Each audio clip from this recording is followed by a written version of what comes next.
What if the real reason you're not attracting what you want is because deep down you still don't believe you deserve it? Not love, not peace, not success, nothing. And here's the paradox. The moment you stop chasing and start loving yourself fully, that's when everything begins to flow toward you. You, yourself, as much as anyone in the entire universe, deserve your love and affection. We've been conditioned to search outside, approval, validation, worth. But Buddhism teaches the opposite. The world mirrors how you treat yourself. So ask yourself, what is your energy really calling in? Is it desperation or quiet self-respect? In this video, we'll unravel powerful Buddhist lessons that reveal how deep self-love transforms your reality. And there's a bonus spiritual insight at the end, a truth most never realize, but it changes everything when you do. Before we begin with number 1, where every video is a doorway to calm, clarity, and timeless Buddhist insight you won't find anywhere else. Let's begin. 1. Chasing is the shadow of self-doubt. Why does everything seem to run when you chase it? Why do the things you desire, love, success, peace, seem to drift further the harder you pursue them? In Buddhism, we say, the one who chases the world forgets the stillness that moves it. There is a quiet truth buried here, a truth that whispers. When your heart is restless, life becomes elusive. Imagine a bird in your open palm. If you grasp for it with panic, it flies away. But if you stay still, calm, centered, it may choose to rest upon you. This is the nature of all things we desire. The more we chase them from a place of lack, the more they sense the fear beneath our reaching. And fear, even when disguised as ambition, repels. Not because the universe is cruel, but because it mirrors the state of your soul. You've been taught that if you want something, run after it. Work harder, do more, chase faster. But Buddhism teaches another path, stillness. Not passivity, but conscious presence. When you love yourself deeply, the chasing ends. You stop begging life to give you proof of your worth. You become the proof. And in that stillness, things begin to come to you. Not because you forced them, but because you stopped resisting yourself. Close your eyes, breathe slowly. Visualize your desires, not as mountains you must climb, but as petals on still water. Watch them drift toward you as you remain grounded, anchored in self-love. When the waters of your mind are still, even the moon reflects clearly. Perhaps what you are chasing is not what you need. Perhaps it's the part of you that feels unworthy, that needs your attention, not the outcome. So ask yourself gently, what are you chasing that may be trying to escape your desperation? And deeper still, can you sit with the part of you that feels unworthy? Can you simply hold it with compassion? Buddhism teaches that suffering arises not from not having, but from clinging. From believing you must earn what you already deserve. But when you begin to love yourself, not for who you might become, but for who you are right now, peace arises, and peace is magnetic. It pulls the right people, the right moments, the right opportunities into your life without struggle. The irony is, the moment you stop chasing, you begin attracting. Why? Because the universe responds not to your desperation, but to your vibration. And the vibration of self-love is powerful. It doesn't need to demand, it simply allows. The more you return to yourself, the more the world turns toward you. Remember this, you are not empty.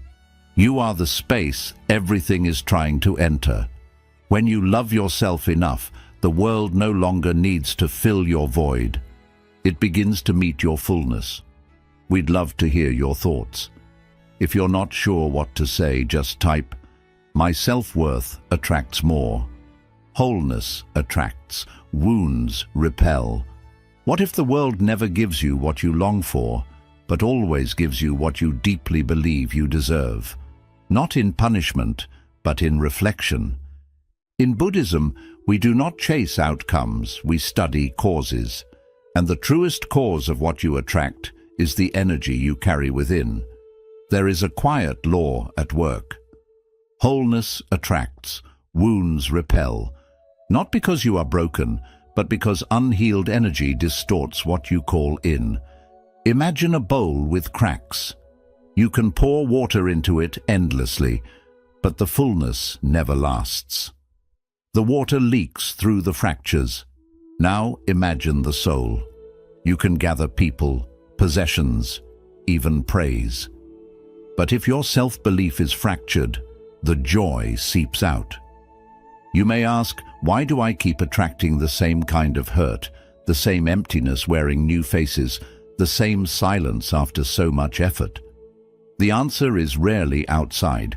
It lives in the echo within. Until you truly see yourself not as wounded, but as worthy, you'll keep calling in people and situations that confirm your doubts. Pause for a moment. Take a deep breath. Visualize your inner being like a broken bowl. Now imagine golden light pouring into its cracks, sealing them, not with shame, but with sacred beauty. In Japanese art, they call this kintsugi, repairing broken pottery with gold. Not to hide the damage, but to honor it. Your pain is not your failure. It is your path. And when you love your cracks, they begin to glow. So ask yourself, are you trying to manifest from pain or peace? Because the universe listens to your energy, not your words. If you believe you are not enough, it will keep mirroring situations that say, yes, you're right. But if you begin, even softly, to hold yourself as enough, your entire reality begins to shift. Not overnight, but steadily, like sunlight melting morning mist. The Buddha said, you yourself, as much as anybody in the entire universe, deserve your love and affection. This is not sentiment, it is strategy. Love becomes your power, not because it changes others, but because it transforms what you allow, what you expect, what you call in. Let your energy whisper peace. Let your presence say, I no longer beg, I welcome. The world does not respond to longing, it responds to wholeness. And you are allowed to begin healing here, now, just as you are. You are not too broken to attract beauty. You are already beautiful, waiting to believe it. The universe does not test your worth. It reflects it. So the moment you begin to love yourself enough, everything begins to change. Stillness creates magnetic power. Why does silence attract more truth than shouting ever will? In the stillness, something ancient awakens. Like a flame in the dark, the still soul draws all that seeks light, not because it screams to be seen, but because it simply glows. In Buddhism, this is not called passivity, it is called alignment. When you are no longer frantic to be heard, no longer desperate to be chosen, your energy becomes pure and life begins to listen. We live in a world that rewards noise. The loudest voices get the attention, the boldest moves seem to win. But deep beneath the surface, the universe responds not to noise, but to vibration, to clarity. Stillness is not the absence of effort, it is the presence of inner order. When your being is aligned, when your thoughts stop racing, when your heart ceases to grasp, you become magnetic, not because you try, but because you are finally in harmony with the rhythm of things. Close your eyes now. Feel your breath move in and out like ripples on a still lake. There's nothing to fix, no need to prove, just be. And in that being, a power rises. The kind of power that doesn't need to chase because it knows what it brings. The kind of power that doesn't need to explain itself to be felt. Many people ask, why do I feel unheard, unseen, unnoticed, despite all my efforts? The answer often lies not in what you're doing, but in why you're doing it. Where in your life are you loud because you're afraid of being ignored? That noise, however subtle, often masks the fear of unworthiness. But here's the deeper question. What would happen if you trusted your presence more than your performance? When a flower blooms in silence, bees still find it. When a mountain stands still, the clouds move around it. Stillness is not the absence of power, it is the highest expression of it. Because when you are still, your energy speaks. And in that pure vibration, the right people come. The right moments arrive. The universe leans in because stillness signals trust. You do not need to shout to be understood. You do not need to beg to be loved. You only need to return to the calm within you, the calm that remembers its worth. That calm is your truest signal, your most honest magnet. And when you let go of the frantic need to perform, you become luminous in a way no performance could ever create. So remember, stillness does not make you invisible. It makes you undeniable. When you love yourself enough to be still, the world cannot help but feel you. Detachment is the highest form of faith. Can you want something deeply and still be at peace without it? This is the heart of detachment, not the cold denial of desire, but the warm trust that what is meant for you will find its way. In Buddhist wisdom, detachment is not rejection. It is reverence. It is the quiet understanding that life moves best when it flows, not when it's forced. We often hold our desires so tightly that we strangle them. We grip onto relationships, outcomes, timelines, thinking our control will secure them. But the tighter you hold, the more life resists. A tight grip suffocates, not because the dream is wrong, but because fear has replaced trust. And where fear leads, peace cannot follow. Close your eyes. Imagine your desire as a butterfly resting on your palm. You're tempted to close your fingers, to trap it, to keep it near. But you don't. You breathe. You stay open. And if it flies away, you allow it. Not because you don't care, but because you trust. You trust that what is meant for you cannot be kept away by time or people or even distance. You trust the deeper current beneath life's surface. Detachment is the highest form of faith. It says, I have planted the seed. Now I will not dig it up every day to check if it's growing. It's the wisdom to know when to act and when to surrender. Because surrender is not giving up, it's giving space. Ask yourself gently, what are you holding so tightly it can't breathe? Perhaps it's a person, a plan, or the image of who you think you must become. Can you release the need to control the outcome? Can you love without clinging? Can you strive without suffering? The Buddha taught, you only lose what you cling to. It's not the letting go that causes pain, it's the resistance. And when you begin to soften your grip, something beautiful happens. Peace enters, energy clears, life can move freely again. This doesn't mean you stop caring. It means you care enough to let things grow on their own. It means your faith is stronger than your fear. And that's when the universe responds, not to your grasping, but to your grace. You are allowed to want beautiful things, but love yourself enough to not make your happiness depend on them. Let your joy be rooted in presence, not possession. In this way you become unshakable, calm in your desire, yet free in your spirit. So remember, let go, not because you're indifferent, but because you trust. What is meant for you will never feel forced.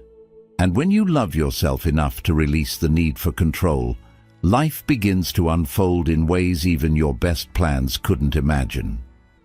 We'd love to hear your thoughts.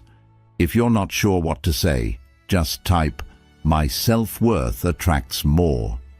Self-compassion turns chaos into clarity. What if healing isn't about fixing yourself, but about finally holding your pain without judgment? In a world obsessed with self-improvement, Buddhism offers a softer truth. You don't have to be perfect to be at peace. You only need to stop abandoning yourself every time you're hurting. Peace, it is said, is not born from the absence of pain, but from the presence of love in pain. We often treat our wounds like enemies, scrambling to hide them, silence them, erase them. But what if your deepest chaos is only asking for compassion, not solutions, just space to breathe? When you respond to your flaws with kindness instead of shame, something begins to shift. You soften, you become safe to yourself, and that safety becomes a quiet light the world responds to. Place your hand on your heart for a moment, feel its warmth, repeat inwardly, "Even this deserves my love." Even the regret, even the fear, even the part of you you wish would disappear, all of it held in the embrace of your own presence. This is not weakness, it is spiritual strength. Because self-compassion is not passive, it's how you reclaim power from inner violence. Many carry an invisible war within, a voice that criticizes, shames, and belittles, and we wonder why peace feels so far away.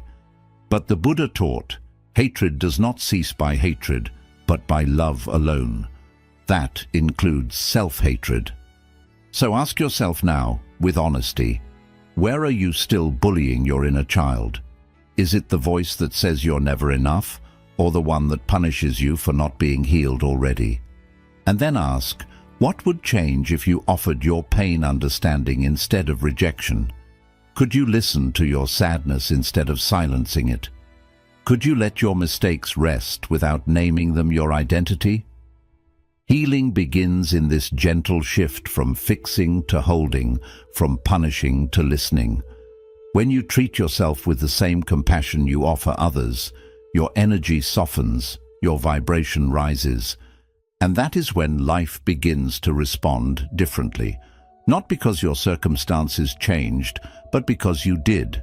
You attract not by becoming flawless, but by becoming whole. And wholeness doesn't mean nothing is broken. It means nothing is abandoned. When you love yourself enough to sit with your chaos instead of judging it, clarity begins to form like morning light through fog.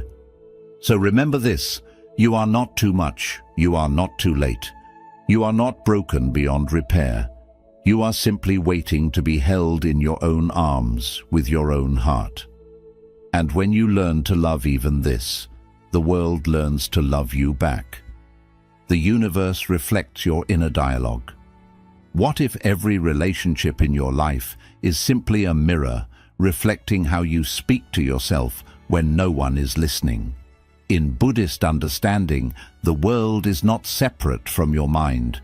Your outer experience is shaped by your inner dialogue. Not always immediately, but consistently. We don't see others as they are, it's said. We see them as we are. And if you look closely, you'll notice what you tolerate within, you tend to tolerate without. If you speak to yourself with harshness, you begin to accept that tone from others. If you neglect your own emotional needs, you attract relationships that do the same. This isn't blame, it's awareness. When you begin to love yourself truly and quietly, you raise the energetic standard for everything in your life. Your self-regard becomes the foundation, and the universe builds from there. Imagine standing beside a calm body of water. Look into it and see your reflection. Not your face, but your voice. What are you saying to yourself when you're alone? Are you encouraging? Or are you tearing down your own spirit before anyone else has the chance? How am I speaking to myself when no one is listening? Ask that, because the universe is always listening. There is a truth here, soft but powerful. Self-love sets the energetic minimum for how others treat you. When you respect your boundaries, others begin to do the same. When you speak kindly to your inner world, your outer world begins to mirror it. And if it doesn't, if someone continues to offer less than what you now give yourself, you will know how to walk away. Not in anger, in alignment. So ask yourself gently, are you teaching the world to love you or to overlook you? Every time you abandon your needs, every time you silence your truth, you send a signal. This is okay, but it isn't. You deserve to be treated with the same care you wish to offer, and it starts with you. And now, another question. If someone treated you the way you treat yourself, would you stay? Sit with that. Let it echo. If the answer brings discomfort, that is your starting point. Not to judge, but to begin a new kind of relationship with your own heart. You don't attract what you want. You attract what you believe you are worthy of. So speak to yourself with love. Act as though you matter, because you do. And when that becomes your inner dialogue, your life begins to rearrange around that truth. Not perfectly, but profoundly. When you love yourself enough to change the way you speak within, the universe listens and begins to speak back in kindness. Peace is the most powerful frequency. Why do the most peaceful people seem to draw everything they need without the chase, without the noise? In Buddhism, it is taught that still water reflects the stars, not because it tries, but because it is calm enough to receive.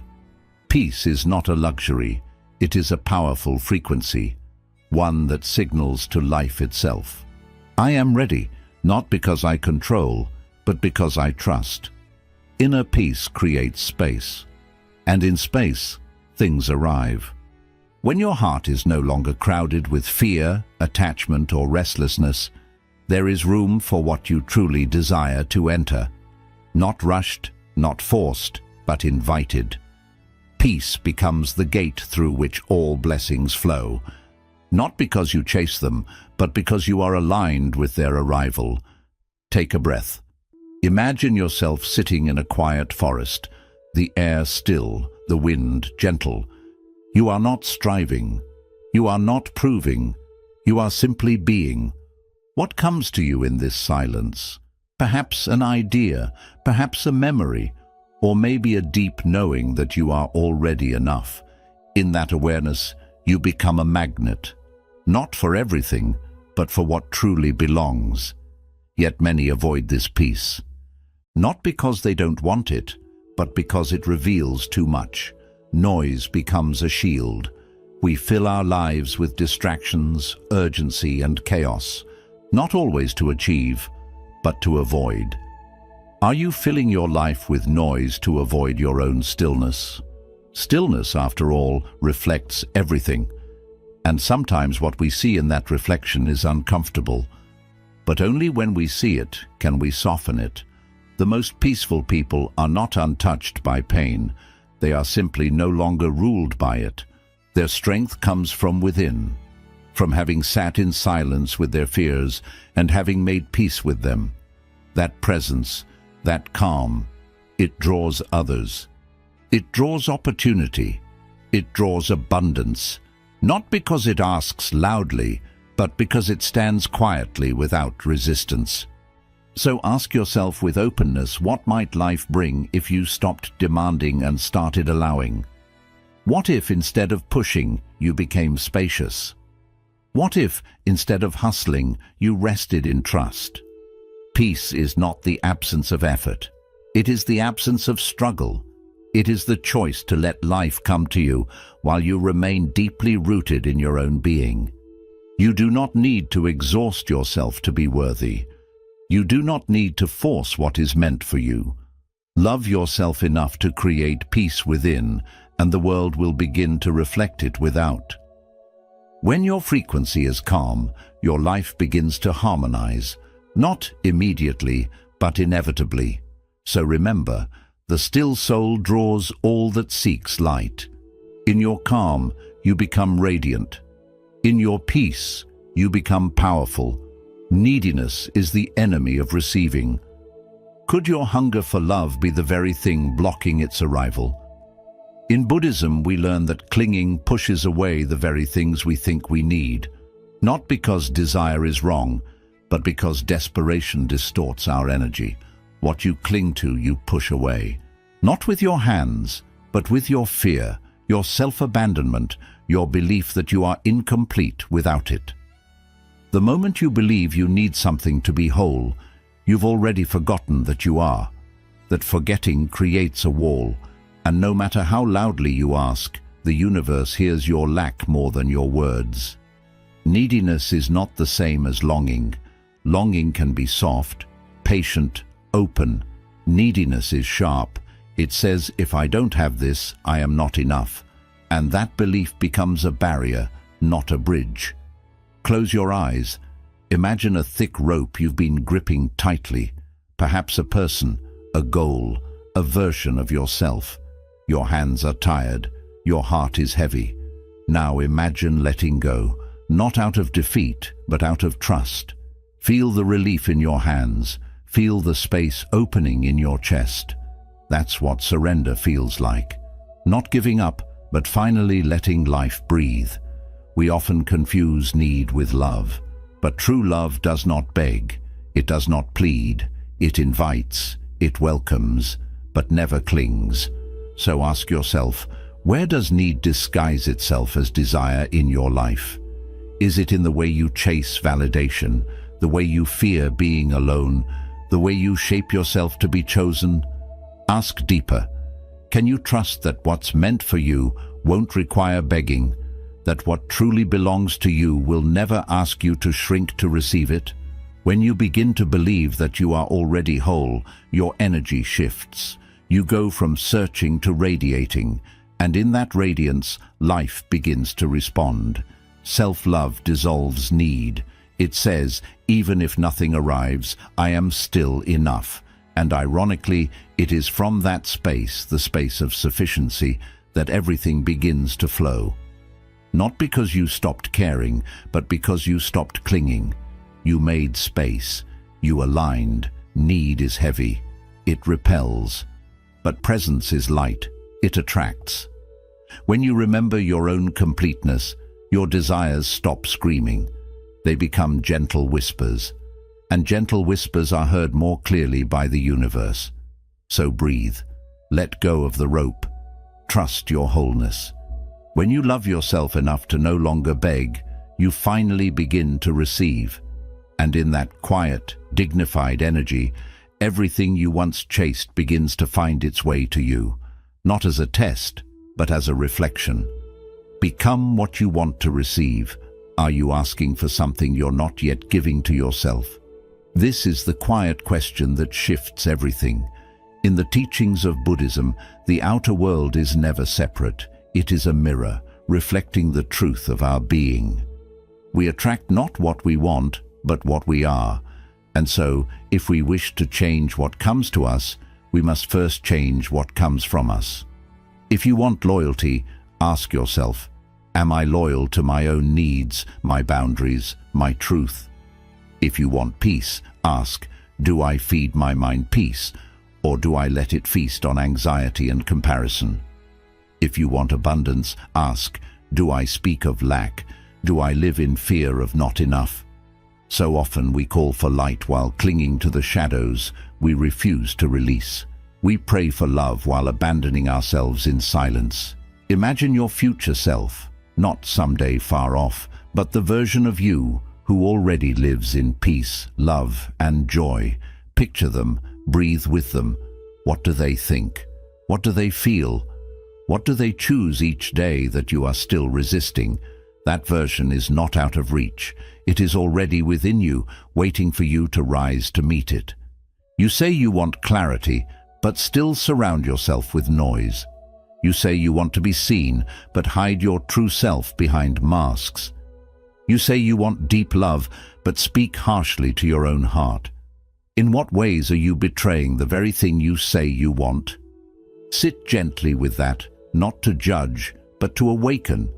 Because to receive something new, we must become something new. That doesn't mean becoming someone else. It means becoming more honest, more open, more aligned with what we say we desire. Who do you need to become to receive what you're calling in? Not someday, not after the perfect conditions, but now, through small daily acts of self-honoring.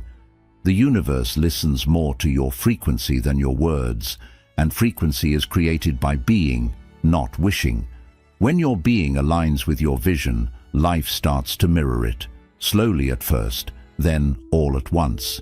Not because it's magic, but because it's natural. What you radiate, you attract, and what you embody, you invite. So love yourself enough to become the love you're looking for. Be the peace you crave. Speak the truth you want to hear. Because when you live the energy of what you seek, you no longer need to chase it. It begins to arrive, drawn not by need, but by recognition. You are not far from the life you want. You are just one decision away from being the version of yourself who welcomes it. We'd love to hear your thoughts. If you're not sure what to say, just type, "My self-worth attracts more. Let the old you die to become free."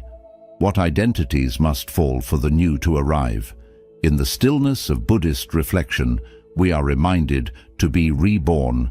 The old self must return to silence. Not destroyed, not denied, simply laid to rest. Like a leaf that once held sunlight, its time is honored, and then it drifts. The self who was hurt, who was overlooked, who had to survive by shrinking or pleasing, has done its work. Now, let it rest. There is a deeper self waiting beneath the ashes, one not born from defense or fear, but from truth. But to reach that self, we must be willing to die, not in body, but in identity. The one who constantly apologized, the one who felt unworthy, the one who chased love to feel seen. These are not who you are. They are who you learned to be in a world that forgot your light. Close your eyes. Imagine yourself shedding an old skin. Feel it fall away, not with struggle, but with grace. And now, picture your bare feet stepping into a new morning. The light touches your face.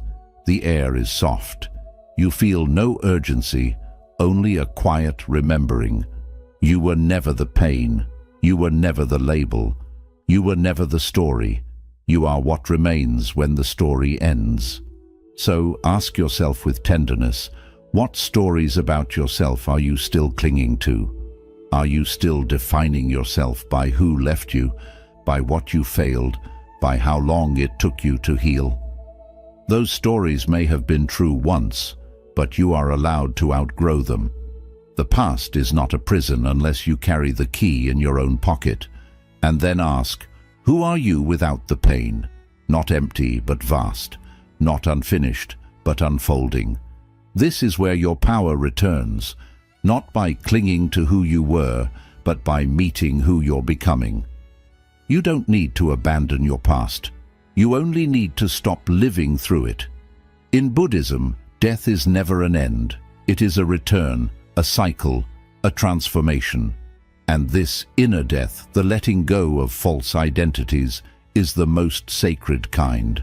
Because through it, you begin to live from your essence, not your fear. From your presence, not your pattern. So let the old you die. Let the version of you that had to fight for love rest. Let the one who kept proving their worth be still. You are not here to survive your past. You are here to embody your freedom. And when you love yourself enough to release what you no longer are, you become a vessel for what you've always been. Whole, unshaken, free. True power is quiet confidence. There is a kind of power that does not shout. It does not demand attention. It simply is.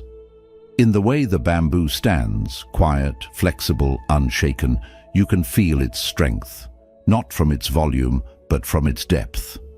This is the way of true power. Silent, steady, rooted. In a world addicted to noise, self-love becomes an act of rebellion when it is silent.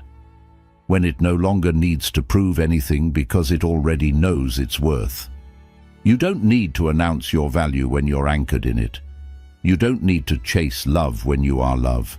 Quiet confidence is the frequency of those who have returned to themselves.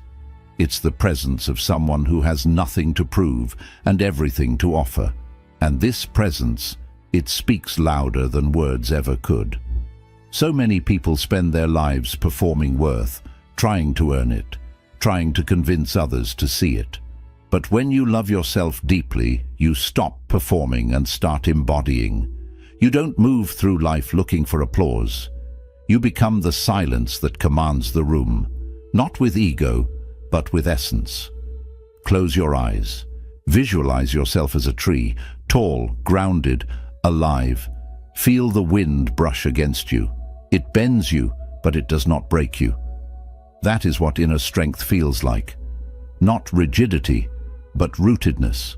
Not dominance, but dignity. Your presence becomes your proof. Your stillness becomes your magnetism.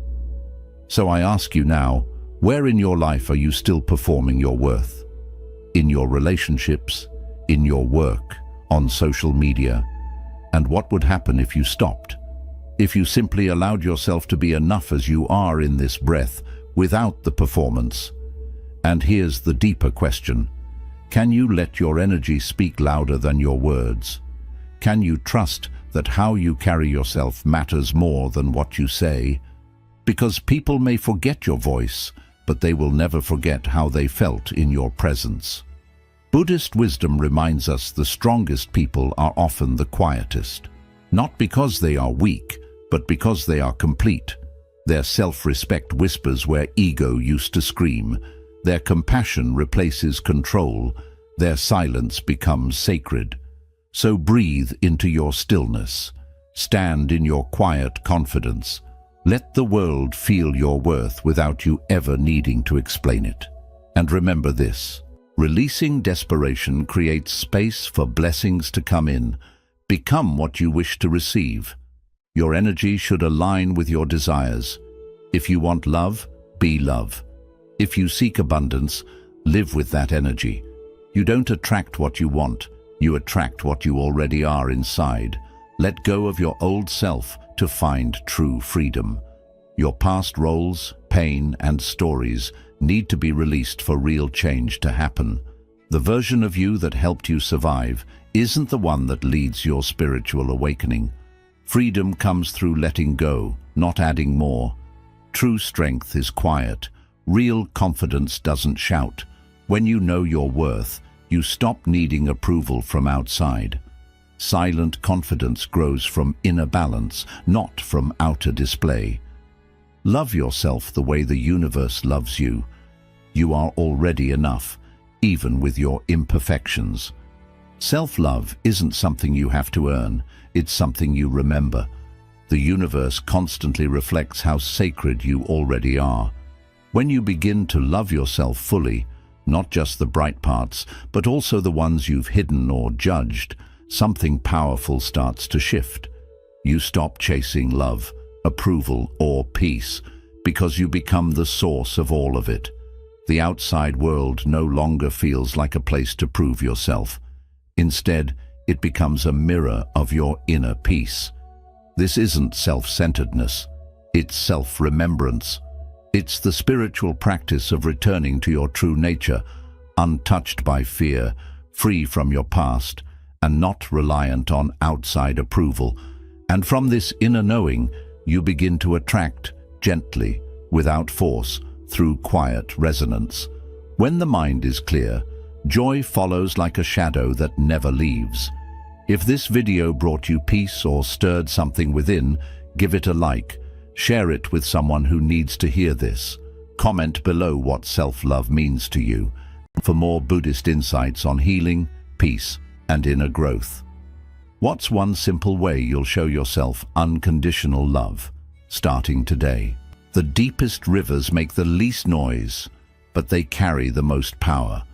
When you love yourself enough to stop proving, you start attracting.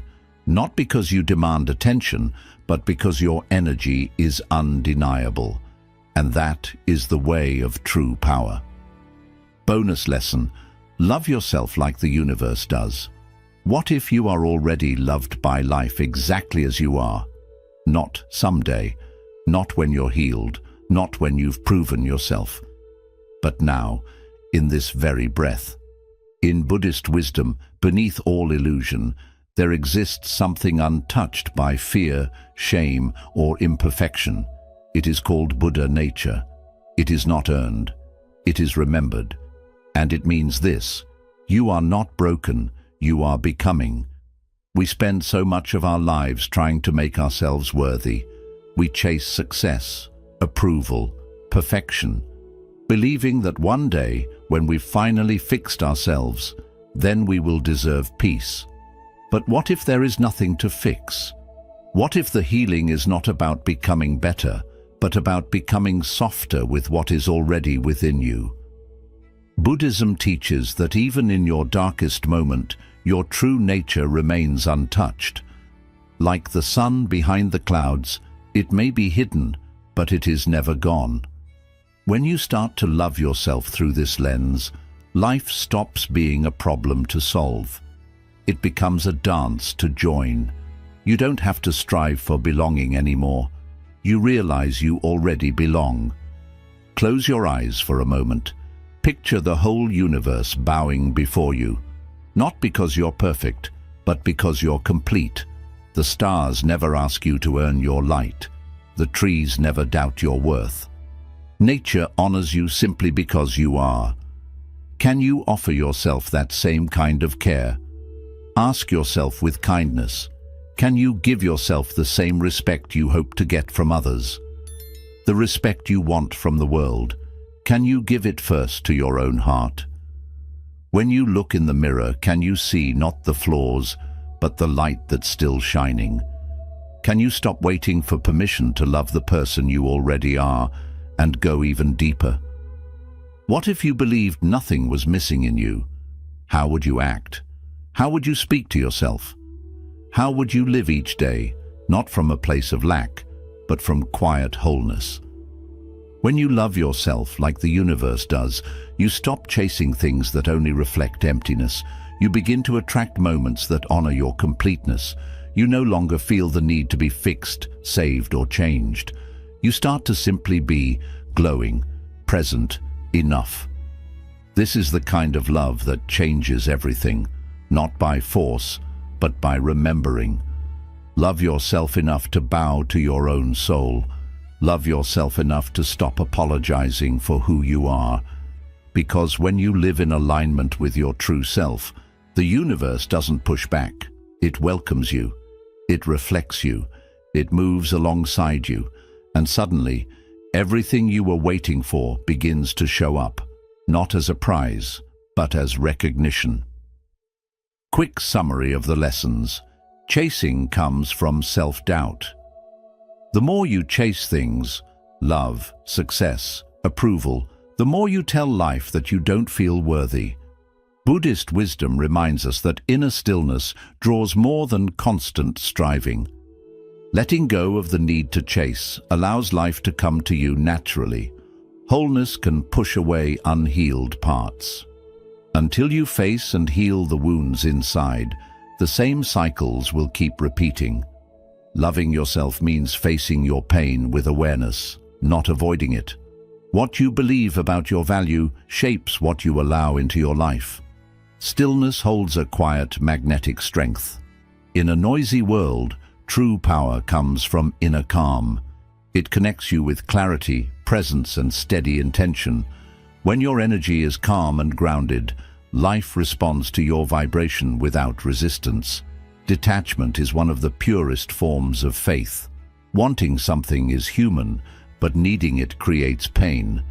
Detachment is about trusting that what's meant for you will arrive and stay, without force. It's letting go of control while staying open to what life brings. Self-compassion turns confusion into clarity. Healing doesn't begin by fixing yourself. It starts with accepting who you are. When you meet your inner pain with kindness, clarity begins to rise naturally.